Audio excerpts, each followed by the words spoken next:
Pada tanggal 14 Agustus 1945, Jepang menyerah tanpa salah kepada sekutu.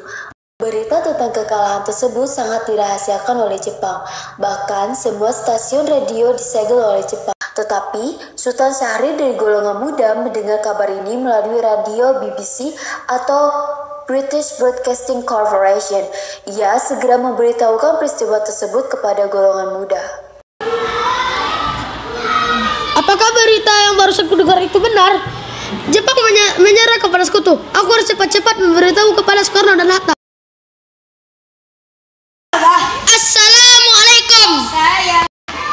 Waalaikumsalam, Sarel. Ada apa, Sarel? Ada yang ingin kusampaikan, ini sangat penting. Oh, silakan duduk. Ada masalah apa?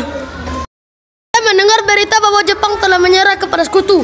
Bagaimana kemerdekaan Indonesia? Secepatnya dilaksanakan. Tapi kemerdekaan Indonesia jangan lagi melalui PPKI seperti yang direncanakan oleh Jepang. Apa benar itu, Sarel? Kita harus memanfaatkan kesempatan ini, tapi siapa yang akan memproklamasikannya? Saya pikir Bung Karno pantas melakukan itu.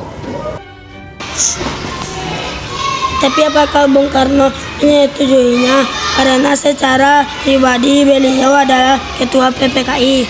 Kalau begitu, sekarang kita harus menemui beliau. Ya, baiklah. Setibanya di rumah Bung Karno. Bung, Jepang sudah menyerah pada sekutu. Ini kesempatan kita untuk merdeka. Apa benar semua itu? Benar, Bung. Saya sendiri yang mendengar di radio. Kita jangan dulu percaya dengan berita itu. Kita harus benar-benar memastikan tentang berita itu. Jangan sampai kita gegabah dalam mengambil keputusan. Tapi saya pastikan bahwa berita itu benar, Bung. Saya tentu senang jika berita itu benar adanya. Benar apa yang dikatakan Bung Karno, kita tetap harus waspada karena ini menyangkut masa depan rakyat. Itulah yang aku pikirkan. Kita harus benar-benar memikirkan semua ini sebelum kita mengambil keputusan. Baiklah, mungkin Bung Karno lebih tahu apa yang terbaik untuk masa depan rakyat. Bung, bagaimana keputusannya?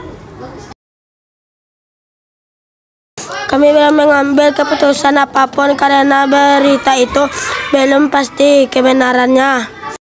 Kami sangat yakin Bung, hampir seluruh pemuda Indonesia mendengar berita itu. Bukankah ini kesempatan yang sangat bagus untuk Berdua pun senang mendengar berita itu, tapi kita harus mempertimbangkan secara matang. Ini barisan para pemuda pada kemerdekaan Indonesia dilaksanakan. Bung, bagaimana keputusannya? Masih seperti kemarin, kami belum bisa melaksanakan kemerdekaan Indonesia.